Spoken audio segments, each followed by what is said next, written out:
All right, we're going to welcome to the show now Republican Nebraska Congressman Mike Flood. He sits on the House Financial Services Committee. Great to see you today. Thanks for being here.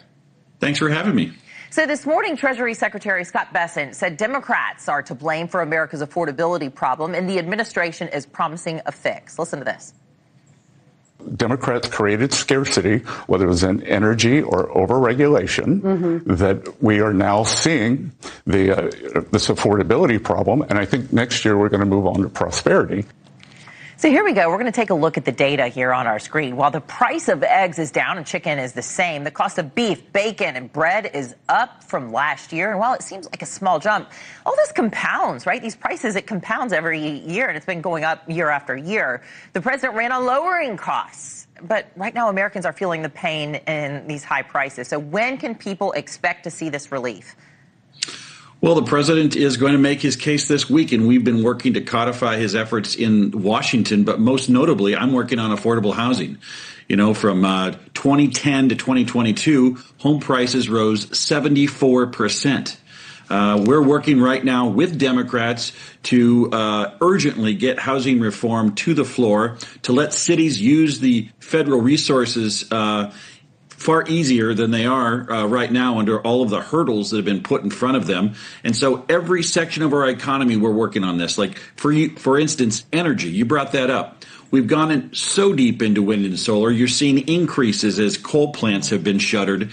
And when you don't have that base load, everybody has to pay more if we have less generation. And with AI coming, there's just no way around it. We need more energy. Well, I think our viewers are really enjoying hearing you say that you and some other Republicans are reaching across the aisle and working with Democrats to get this housing affordability crisis under control, because, you know, we've got all sorts of issues that are causing families to feel like they can't have kids or can't have more kids. Child care costs are way up, too, but the housing issue is front and center for sure. Trump's former chief of staff, Reince Priebus, revealing this morning that the president isn't only frustrated with Democrats. Listen to this. What he's cranky about is the fact that some of the messaging, I think, on the Republican side isn't where it needs to be. It's going to take some time for it to come around. And I think that impatience of that time of this issue coming around, them getting hammered on affordability, is making him cranky. Is this a messaging problem, as Reince Priebus says, or is it a platform problem and a policy problem? You know, my Republican colleagues, we go in every day to Congress to try and bring down prices, to work with the president on his American First agenda, to solve problems and make government work. And like you brought up before, we're working with Democrats to try and address housing. This has not happened since maybe 2015 that we've seen a housing bill on the floor. Before that, it was 1999. Like, we recognize that to be successful, we have to get to 60 votes. And I don't know that it's gotten very much coverage, but the Senate pushed out a bipartisan housing bill, and we in the House are set to mark up a bipartisan housing bill later this month. Those are the stories that Americans need to know, that we are at the table solving problems like housing affordability.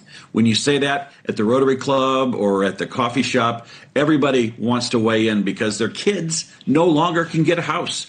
The average age of the first-time home buyer is 40 years old. Think about that. Yeah. That's a crime in and of itself. We need to bring that back, and that means finding answers as Americans in both parties on Capitol Hill. And restore faith that the American dream can really come to fruition. And part of that, you know, the way to get to the American dream, as it has always been, would have been to be owning a house. So all of this that's going on, you know, is this really a Democratic hoax? Is it helpful when the president is calling that, when they're just Americans are just feeling the pain?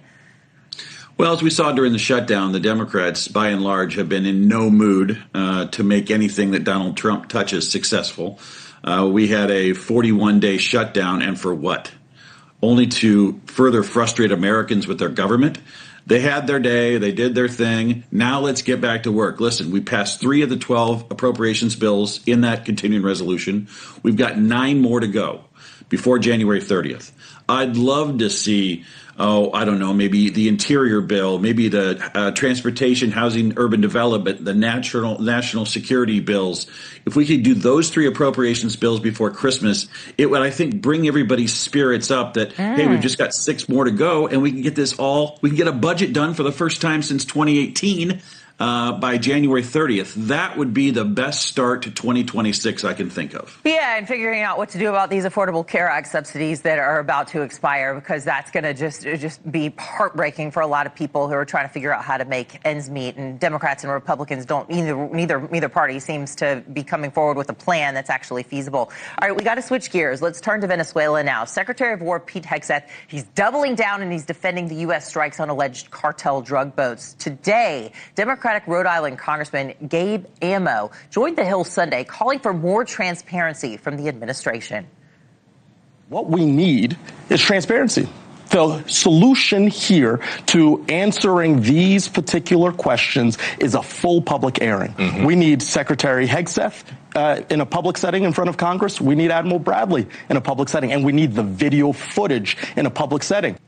Well, let's break this down for our viewers in case they haven't been following this as closely as you and I have. Hegseth denies that he gave this kill them all order in the deadly strikes on September the 2nd. The secretary says he watched the first strike in the Pentagon but left before the double tap strike, which is being called an act of war by his critics, since survivors of the first strike were clinging to boat wreckage. Now, with questions circling from both sides of the aisle, would you support a full public hearing? Well, I think we need to get the facts and apply the law. I don't know what occurred there. My sense from what I've read and the people I've talked to in my conference is that House Republicans and Senate Republicans are going to be holding hearings on this, and I haven't gotten any word that these hearings aren't public. I would imagine they will be. There may be classified information, and if so, that needs to be protected. But ultimately, Congress has a responsibility to provide oversight here. And like I say all the time, let's get the facts, apply the law. Let's see what happened. All right, Republican Nebraska Congressman Mike Flood, thank you so much for weighing in. Happy holidays. Merry Christmas. Merry Christmas. Have a good day. Thanks. You too.